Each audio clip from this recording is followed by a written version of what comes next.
Sanju ലക്ഷ്മിയിലെ shoot കഴിഞ്ഞപ്പോൾ രാവിലെ 4 മണി. നേരെ കാറും എടുത്ത് തിരുവനന്തപുരം. ഒരു ദിവസത്തെ അവധി ഉണ്ടായിരുന്നുള്ളൂ. രാവിലെ 6 മണിയായപ്പോൾ ട്രിവാൻഡ്രം എത്തി. അമ്മ രാവിലെ തന്നെ ജോലി തുടങ്ങി. 2 ദോശ ഞാനും ചുട്ടു. രാവിലെ തന്നെ അമ്മ എന്തൊക്കെയോ പറഞ്ഞ് അച്ഛനെ ഉപദേശിക്കുന്നുണ്ട്.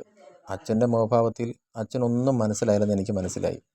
അച്ഛൻ ക്രിക്കറ്റ് കളിയൊക്കെ ഭയങ്കരമായിട്ട് കാണും. കഴിഞ്ഞ മാച്ചിനെക്കുറിച്ച് എൻ്റെ അടുത്ത് കുറേ നേരം സംസാരിച്ചു. അമ്മാമ്മ ഉണർന്നു. ഞങ്ങളുടെ മ്ലാത്തിച്ചേട്ടെത്തി.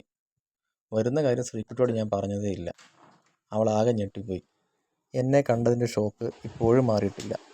എൻ്റെ ശബ്ദം കേട്ട് ധോനിക്കുട്ടി ഉണർന്നു. പക്ഷേ മോൻ നല്ല ഉറക്കമായിരുന്നു. അച്ഛൻ ജോലിക്ക് പോകുന്നതിന് മുമ്പ് 2 പേരെയും വന്ന് കാണും. ധോനിക്കുട്ടി കണ്ണും മിഴിച്ച് എല്ലാവരെയും നോക്കുന്നുണ്ടായിരുന്നു. രാവിലെ 2 പേർക്കും ബ്രേക്ക്ഫാസ്റ്റ് കൊടുക്കുന്നത് ശ്രീക്കുട്ടിയാണ്. ആ കാര്യത്തിലൊക്കെ അവൾ ഭയങ്കര എക്സ്പേർട്ടാണ്. 2 പേർക്കും കറക്റ്റായിട്ട് ഫുഡ് കൊടുക്കും. ഞാൻ വീട്ടിലുള്ളപ്പോൾ അവൻ കുറച്ച് അഹങ്കാരമൊക്കെ കാണിക്കാറുണ്ട്.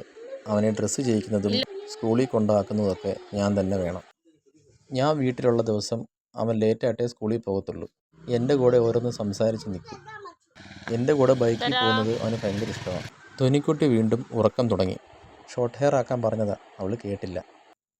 ധോനിക്കുട്ടി ഉണർന്ന ഭയങ്കര ആക്റ്റീവാണ്. അവൾ ഓരോ പാട്ടും പാടിയിരിക്കും. ധോനിക്കുട്ടി എൻ്റെ കൈയും പിടിച്ച് എന്നോട് എന്തൊക്കെയോ പറയാൻ നോക്കുന്നുണ്ടായിരുന്നു. ഞാൻ കുറേ നേരം അവളെ കെട്ടിപ്പിടിച്ചിരുന്നു. ചെവിയിൽ രഹസ്യം പറയുന്നത് ഭയങ്കര ഇഷ്ടമാണ്. മോനെ സ്കൂളിൽ നിന്ന് വിളിക്കാൻ ഞങ്ങൾ എല്ലാവരും കൂടെയാണ് പോയത്. വൈകിട്ട് സ്കൂൾ വിട്ട് കഴിഞ്ഞാൽ ഞാനും മോനും കൂടെ എന്തെങ്കിലുമൊക്കെ കളിക്കും. മിക്കപ്പോഴും ഫുട്ബോളായിരിക്കും.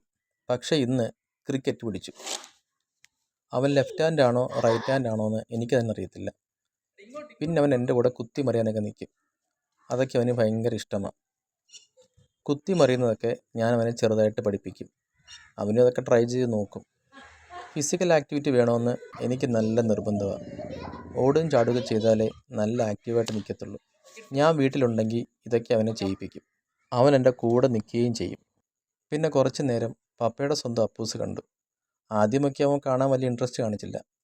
പക്ഷേ സിനിമയുടെ ഒരു പോയിന്റിലെത്തിയപ്പോൾ അവൻ കാണാൻ തുടങ്ങി.